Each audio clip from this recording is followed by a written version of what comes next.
నమస్తే, welcome to our channel. నేను మీ పద్మావతి. ఈరోజు మనతో పాటు ప్రముఖ ఆధ్యాత్మికవేత్త మరియు శ్రీచక్ర ఉపాసకులు మణికంఠ శర్మ గారు ఉన్నారు. నమస్కారం గురువుగారు. పరమేశ్వరార్పణమస్తు. గురువుగారు, మకర రాశి వారికి మే నెలలో ఎటువంటి ఫలితాలు ఉండబోతున్నాయి? దాంతో పాటుగా విద్యార్థులకు కావచ్చు, ఉద్యోగాలు కావాలి అనుకునే వారికి కావచ్చు, మరి ఈ నెల అనేది వీరికి కలిసి వచ్చే అవకాశం ఉందంటారా? అసలు ఈశానా సర్వవిద్యానామీశ్వర సర్వభూతానాం బ్రహ్మాధిపతి బ్రహ్మణోధిపతి బ్రహ్మ శివో మే సదా శివోం పరమేశ్వరార్పితం. మకర రాశి వారి దగ్గరికి వచ్చేసరికి ఉత్తరాషాఢ 2, 3, 4 పాదాలు, శ్రవణ నక్షత్ర 4 పాదాలు, ధనిష్ట 1, 2 పాదాల వారు మకర రాశిలోకి ఇచ్చేస్తారు. మకర రాశి వారి దగ్గరికి ఏలినాటి శని ప్రభావం తగ్గడం వల్ల మంచి ఫలితాలు అనేటువంటివి మే నెల నుంచి ప్రారంభం అవుతాయి. ఈ మే 2వ తారీఖు నుంచి కూడా ప్రతి ఒక్కరికి ఇంతకు ముందు ఉన్నటువంటి ఆరోగ్య సమస్య అనేటువంటిది తగ్గుముఖం పడుతుంది. కాస్త అమ్మయ్య ఇప్పటికి నేను కాస్త కుదుట పడ్డాను అన్నటువంటి మనస్తత్వం అనేటువంటిది ఏర్పడుతూ ఉంటుంది. అంతేకాకుండా ఈ మకర రాశి వారు విద్యార్థులకి చదువుకోవాలి, చదువుకుంటేనే ఎదర బ్రైట్ ఫ్యూచర్ ఉంటుంది అనేటువంటి జ్ఞానం కలుగుతాం. ఆ కలగడంతో పాటుగా నేను కూడా చదువుకోవాలి అనేటువంటి ఆలోచన రావడం అనేటువంటిది జరుగుతూ ఉంటుంది.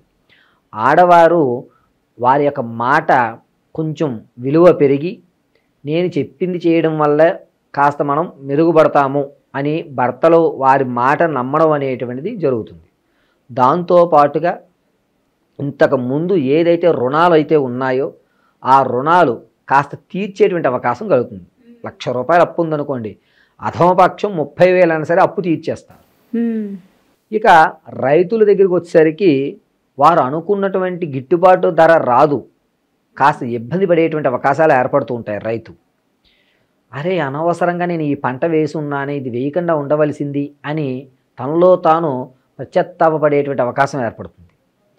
ఇక సినీ రంగంలో ఉన్న వారి దగ్గరికి ఏంటంటే ఇంతకు మించి మనం శ్రమిస్తేనే మనకి ఫలితం లభిస్తుంది, అదృష్టం కాదు, నన్ను నేను నమ్ముకోవాలి, ముందు నా మీద నాకు నమ్మకం కలగాలి అనేటువంటి తేజోవంతమైన ఆలోచన లోపల ఏర్పడుతూ ఉంటుంది. రాజకీయ రంగంలో ఉన్న వారికి మీ పేరును చెడగొట్టడానికి శత్రువులు పొంచి ఉన్నారు, చాలా జాగ్రత్తగా ఉండాలి. రాజకీయ నాయకులు ఈ మే నెలలో పక్కన ఉంటూనే గుంటలు తవ్వేటువంటి అవకాశం ఏర్పడుతూ ఉంటుంది. రాజకీయ నాయకులు తస్మాత్ జాగ్రత్తగా ఉండాలి. మకర రాశి వారు మిమ్మల్ని నమ్మేటువంటి అవకాశం ఎదటివాడున్నా మిమ్మల్ని పడదోసేటువంటి అవకాశం కలుగుతూ ఉంటుంది. ఈ మకర రాశిలో ఉన్నటువంటి వారు ఆడవారు కాస్త జాగ్రత్తగా ఉండడం అనేటువంటిది చెప్పదగ్గ సూచన. బంగారు ఆభరణం ఏదైతే ఉంటాయో ఆ వాటిని పోగొట్టుకునేటువంటి అవకాశాలు కనబడుతూ ఉంటాయి. కాబట్టి వీరు చాలా జాగ్రత్తగా వ్యవహరించుకోవాలి. అయితే మకర రాశిలో ఉన్నటువంటి వారు విదేశీ ప్రయాణానికి అంత అవకాశం కనబడడం లేదు. కాబట్టి ఈ నెల విడిచిపెట్టి తదుపరి నెల నుంచి కూడా చేయడం అనేటువంటిది మంచి విషయం. ఇక స్టాక్ మార్కెట్లో ఎవరైతే ఇన్వెస్ట్ చేద్దాం అనుకుంటారో వారు 17వ తారీఖు నుంచి స్టాక్ మార్కెట్లో ఏర్పాటు చేసుకోండి. శని ప్రభావం తగ్గడము, మంచి అవకాశం అనేటువంటిది ఏర్పడుతుంది. వివాహం కావాలి, ఎప్పటి నుంచో చూస్తున్నాము, వివాహం జరగడం లేదు అనుకున్నటువంటి ఆడవారు ఎవరైతే ఉన్నారో వారు 12వ తారీఖు సోమవారము స్వాతి నక్షత్రయుక్తంతో పౌర్ణమి రావడం వల్ల వీరు ఏదన్నా ఒక అమ్మవారి దేవాలయానికి వెళ్ళి అమ్మవారికి తెల్లటి మల్లెపువ్వులతో అర్చన గావించుకుని వీలుంటే లలితా సహస్రనామం పఠించండి. లేదు అనుకుంటే కనుక దేవి ఖడ్గమాల వింటూ అమ్మవారికి ఒక్కొక్క తెల్లటి మల్లెపువ్వుని అమ్మవారి పాదాలుగా సమర్పించేటువంటి అవకాశం చూసుకోండి. మీ ఇంట్లో అయితే కనుక అమ్మవారికి తెల్ల పుష్పాలతో అలా పూజ చేయడం, మల్లెలతో పౌర్ణమి రోజున అమ్మవారికి చేయడం వల్ల వివాహం జరగడం లేదు అనుకున్నటువంటి వారికి వివాహానికి సంబంధించినటువంటి అన్ని సానుకూల ఫలితాలు ఏర్పడేటువంటి అవకాశం ఉంటుంది. గురువుగారు, మరి ఈ మకర రాశిలో ఉన్నవారు ఏదైనా బిజినెస్ పెట్టాలి అనుకుంటే నూతనంగా గనక మరి వీరికి కలిసి వచ్చే వ్యాపారం ఏదంటారు? అసలు వీరికి మకర రాశి వారికి కోళ్ల పరిశ్రమ, అదేవిధంగా వస్త్ర పరిశ్రమ, ఫుడ్ ఆహార సంబంధితమైన పరిశ్రమలు పెట్టుకోవడం చాలా మంచిది. 17 తర్వాత మాత్రమే శ్రీకారం చుట్టుకుని మీ బిజినెస్ ప్లాన్ ఇప్పటి వరకు కూడా పేపర్ వర్క్ చేసుకుని 17 తర్వాత గ్రౌండ్ వర్క్ పూర్తి చేసుకుని రంగంలోకి రండి, మంచి అవకాశాలు కనబడతాయి. వీరు మకర రాశిలో ఉన్నటువంటి వారు వ్యాపారంలో అభివృద్ధి చెందడానికి కుబేర దీపాన్ని ఇంట్లో పెట్టుకోవడం చాలా మంచిది. వ్యాపార సంస్థలు ఇంతకు ముందే ఉన్నాయనుకోండి, అక్కడ కుబేర ముగ్గు వేసి కుబేర దీపాన్ని ఏర్పాటు చేసుకోండి. చేసుకుంటే మంచి ఫలితాలు అనేటువంటివి ఏర్పడతాయి. గురువుగారు, మరి ఈ మకర రాశిలో ఉన్న వారికి దాంపత్య జీవితం ఎలా ఉంటుంది, మరియు దాంతో పాటుగా ఎవరైతే ఈ కోర్టు సమస్యలతో దాంపత్య విషయాల్లోనే గొడవలతో కోర్టు వరకు వెళ్ళిన వారు ఉంటారో, మరి వారందరికీ ఈ నెల అనేది కాస్త ఊరట ఏమైనా కలిగిస్తుంది అంటారా వీరికి? దాంపత్య జీవితం దగ్గరికి వచ్చేసరికి ఇదివరకు ఉన్నటువంటిదే మళ్ళీ అలా కొనసాగుతుంటుంది. అన్యోన్యత పెరగదు, అలాగని అన్యోన్యత తగ్గదు.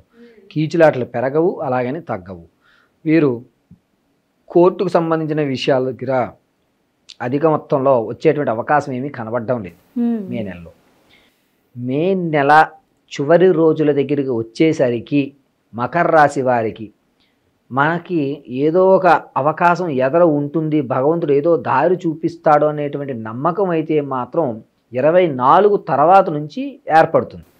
అప్పటి వరకు కూడా దాంపత్య జీవితంలోనే కోర్టు వ్యవస్థలో కానీ ఇలా ఇబ్బందులు పడుతూనే నడుస్తూ ఉంటారు. ఇలా నడవడం అనేటువంటి చాలా ఇబ్బందిదాయకంగా ఉంటుంది.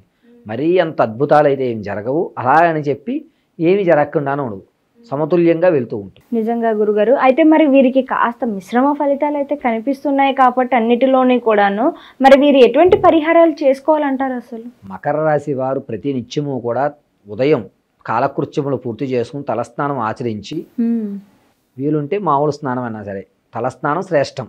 బుధవారము, శనివారము, అదేవిధంగా గురువారము, ఈ 3 రోజులు తలస్నానం ఆచరించి నల్ల ఆవుకి టమాటా కానీ క్యారెట్ కానీ తినిపించడం వల్ల వీరు అనుకున్నటువంటి స్థాయికి వచ్చేటువంటి విధంగా అమ్మవారి అనుగ్రహం కలుగుతుంది.